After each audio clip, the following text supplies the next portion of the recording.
Hello, I'm Dr. Andy Temple. I'm one of the consultant intensivists here at Sheffield Teaching Hospitals and also the Clinical Director for Critical Care.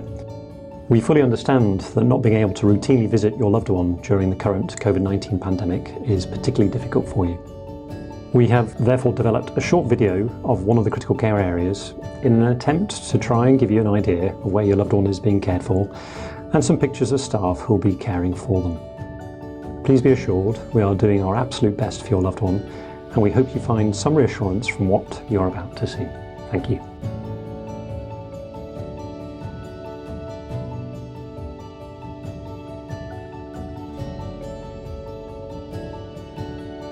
We feel really sad that you're unable to visit your loved ones right now. We know you want to be here. We want you to know they are not alone. We are always with them. We talk to them. We reassure them when they are scared. We hold their hand.